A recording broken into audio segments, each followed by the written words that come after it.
Coaches are some of the most valuable mentors to our kids. Long after the scoreboard gets turned off, the lessons that they teach about discipline, teamwork, accountability, and resilience stays with our students forever.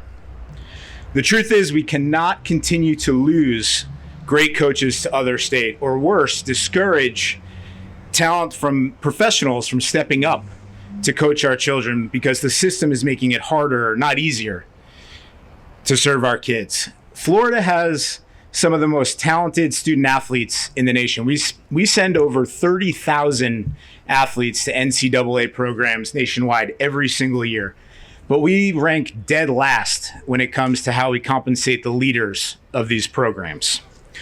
So as an example, a top paid high school championship winning football coach might get about $6,000 in Florida for the more than 1,500 hours that they spend both on and off the field with our students. And by comparison, just across the border in Georgia, it would be no big deal for that same coach to earn six figures, and some of the elite programs are yielding as much as $200,000 annually.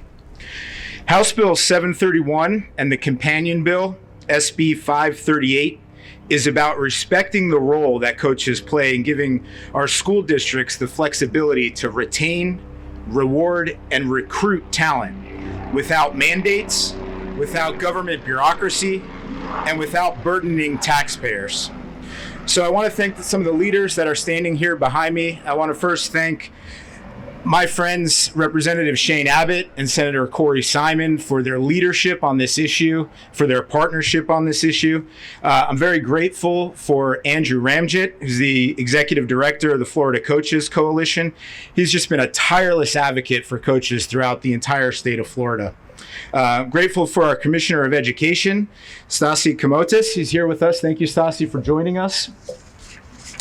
And I want to introduce a couple people that really need no introduction at all. I'm very honored to be joined by legendary Hall of Famer Cris Carter. Will you join me in a round of applause in welcoming Cris Carter to the Capitol? Cris is a perfect example of someone whose career is proof of the lasting impact that great coaches can have in one's life. I also want to introduce and welcome Jimbo Fisher. Welcome, Jimbo. Jimbo Fisher is the former head coach of Florida State University and Texas A&M. And thank you for leveraging your voice, Jimbo, and your expertise. And thank you for leading the 2013 Florida State Seminoles, which I will say was the greatest football team ever assembled in the history of college sports, to a national championship. Go Noles. And finally, I want to say thank you to Tessa Taylor. Join me in welcoming Tessa Taylor to the Capitol. Tessa's a track coach at Frostproof Middle Senior High School, and she truly represents what this bill is about. And that's about educators on the ground changing the lives of our students every single day. So we're going to hear from all of these individuals, but I first want to turn over the mic to my friend, Representative Shane Abbott. Thank you, Representative Anderson. So this bill, it means a lot to a lot of folks. Yes, we're going to fix a disparity that we have with other states across just across the way in the bordering states. But it's bigger than that. Coaches play such a vital role in our, not just the athletic role, but an academic role. I'm a pharmacist in Defuniak Springs, and when my coach still walks into the room, that's the first thing I call him is coach. And there's this healthy fear and respect for him. It's because not only did he teach me how to play ball, but he taught me about life. And he taught me that the classroom was more important than anything. And so we're gonna fix a wrong today, and we're gonna try to get these coaches paid what they should be getting paid. It's not just about, again, not about the athletics piece of it alone. These guys are mentors. They can change lives, and they do change lives on a daily basis. So again, I'm excited about this, and I thank my Senate sponsor, Senator Simon, for all the hard work. But now I'll pass it off to Andrew. Good afternoon, everyone. My name is Dr. Andrew Ramjet. I'm the Executive Director of the Florida Coaches Coalition. Today is about much more than a bill. Today is about the hard-working men and women that pour into our student athletes every single day. not just our football coaches, but our basketball coaches, baseball coaches, softball coaches, coaches that take time away from their families to raise our own students, coaches that sacrifice so much to be there for our students, coaches who could take a second job anywhere else and be compensated more, but choose to take less to help raise our children. Today is about them. I want to thank our legislature for meeting with us, for paying attention to the issues that our coaches are facing in Florida. I would like to thank Representatives Anderson and Abbott for their leadership, Senator Simon for his leadership, also Coach Carter, Coach Fisher for taking time out of their busy schedules to be here with us to represent coaches in Florida, and finally FAU football for always being strong advocates for our coaches here in Florida. I'd like to bring up now the head track coach of Frostproof Middle Senior High School, Tessa Taylor, who could talk a little bit more about the inequities that our women coaches face here in Florida. Thank you very much.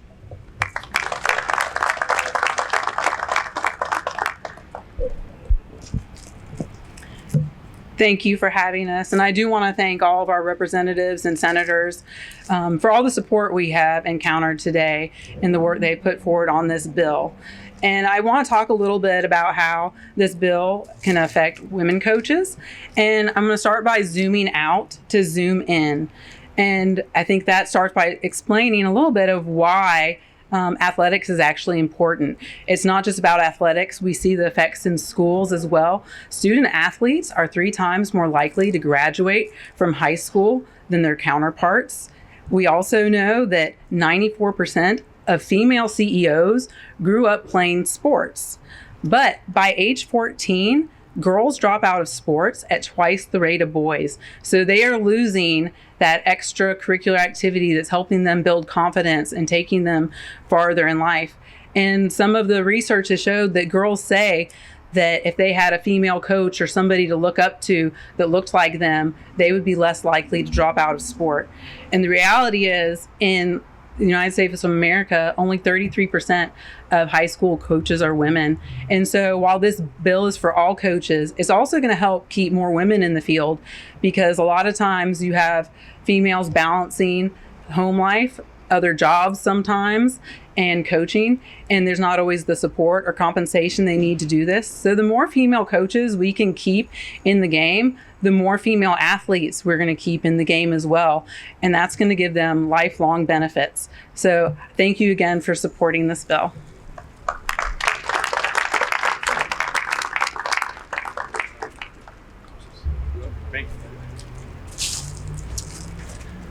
Hello, it's great to be with y'all.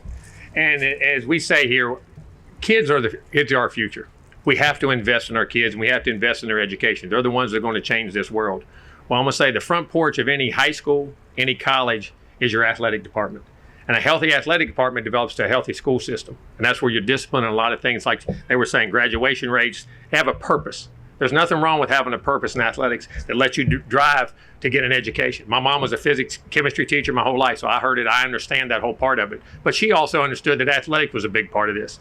And to keep great athletics and to have a front porch and have discipline in your schools, you got to have coaches.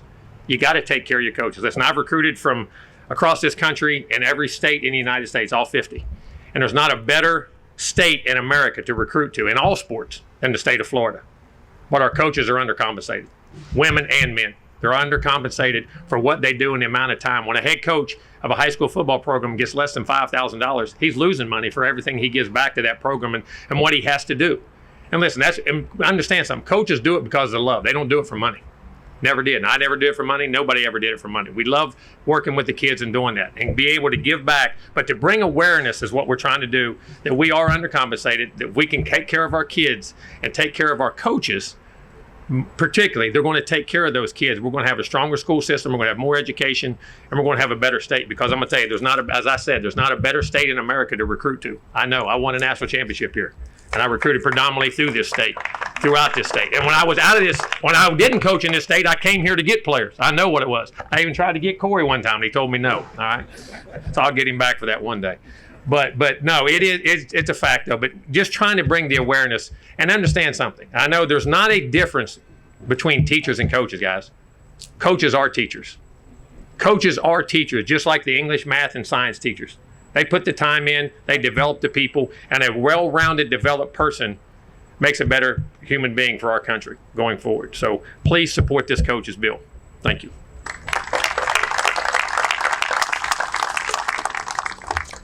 Thanks, Coach Fisher. And that's a real story because I have sent him dozens of players, and Jimbo's going to get the best of them. But first of all, thanks to all the legislators that are responsible for this bill. Thank you for our governor that has signed off on it and has made this as important. Coach Fisher mentioned that as coaches, we are educators. And as the head of player development at Florida Atlantic University, Zach Kitley has made it a priority. He was groomed in the state of Texas. He has seen the salaries of high school coaches in the state of Texas. It dwarfs what the high school coaches make here in the state of Florida. So he has made it a priority. So that is the reason why I have traveled from South Florida to be here. It is so important that our young people, I have played for legendary Hall of Fame coaches, but my favorite coach and is most responsible for me playing in the NFL for 16 years is a guy's name of Bill Conley. Coach Conley, you know it. Wherever you are my real hero, and you're responsible for Chris Carter making it to the Pro Football Hall of Fame. So let's put more resources into one of our natural resources. That is the talent that we have in this state from top to bottom. Please support us. Thank you. God bless.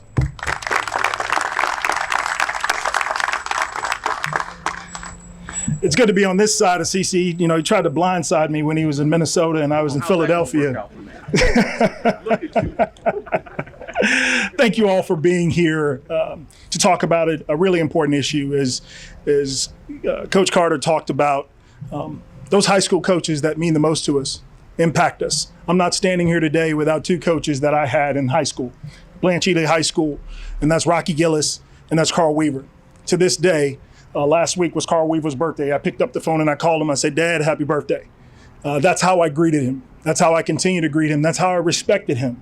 At a date and time where we have a crisis of leadership on our campuses, it's the coaches that step in, that help lead our programs. It's because they are the ones that hold our kids accountable on those campuses. The data is very supportive. The fact that our kids get better grades and have better attendance during athletic seasons is why we're doing this bill, because it's important.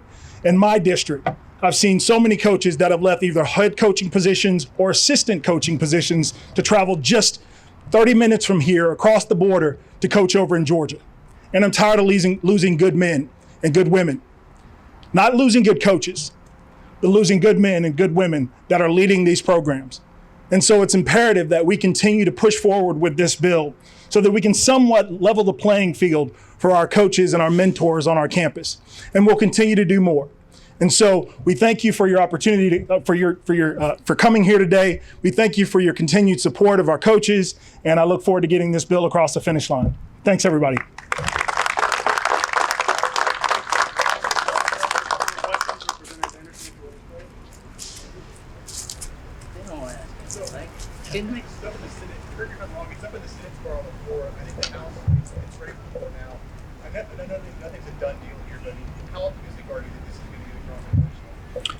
I'd like to invite Senator Simon and Representative Abbott to field these questions too. So the question was about the Senate, but I would say the short answer is we're very optimistic we're getting this across the finish line in both chambers. Yeah, like you said, it's on the calendar for tomorrow on the Senate floor, and it's gone through every committee. It's gotten upvotes in every committee. I see no reason why we shouldn't pass it on the floor tomorrow, and I think we've got a tremendous work product over in the House, and those guys are doing a great job at getting it through. And I would add to that, this is an example of legislation that's changed throughout the process. So, we had a House version, we had a Senate version. They weren't exactly identical as it moved through. We heard some public testimony and some debate in committees. We added some provisions. Representative Abbott worked really closely with a lot of our colleagues and accommodated requests and satisfied concerns. So I think we have an excellent product. Yep. So there's stories that other states are poaching our coaches or coaches are just relocating for better pay. I mean, how common is that? Well, I can tell you just recently, Had a head football coach from Godby High School just here in Leon County that left and took a job, assistant coaching job over in Georgia.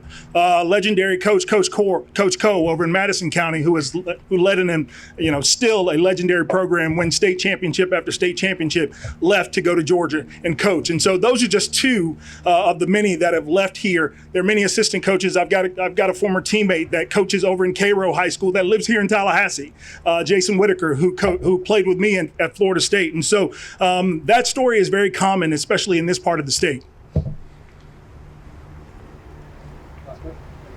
Thanks, everybody. Thank you.